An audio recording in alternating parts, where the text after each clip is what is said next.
For your bulb lasagna, the first thing to remember is that you're going to need a very long pot, because the longer the pot you have, the more layers you're going to fit in your lasagna. So you're going to have maybe tulips on the bottom, you're going to have compost, then you're going to have your daffodils. So you want to make sure you can fit as many layers as possible to give you a display for as long as possible. So we want to fit lots and lots of layers. So I've already added in my compost, and now I'm going to add in my tulip bulbs. So now we're adding in our tulip layers, and do you remember what I said yesterday about putting in your bulbs, but that they don't, as many as you like, just to make sure that they're not touching. So we're just putting in our tulip bulbs, and I've just laid this out here so you can see these are your tulips here, this is your next layer, is your daffodils.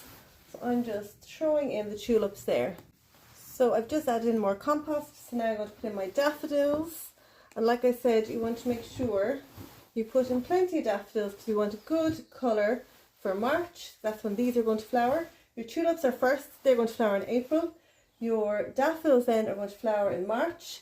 And then we're going to put in more compost. So more compost, just straighten it out there on top of daffodils. Now we're going in with our crocus bulbs. So again, we're putting in plenty of crocus bulbs. We want plenty of colour in February when our crocus bulbs come into flower. So we're just throwing them in there. I think I have about 20 in there in total.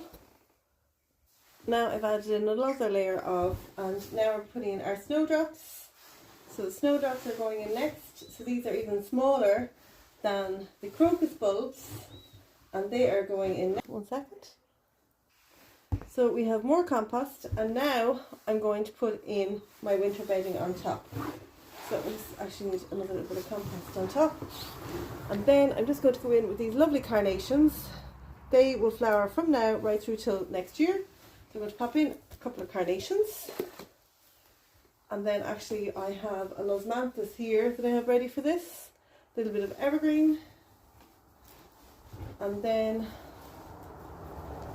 I'm just going to pop in a few pansies that I have here waiting for that. So this will give you colour right through the winter from now, right through till for October, November, December.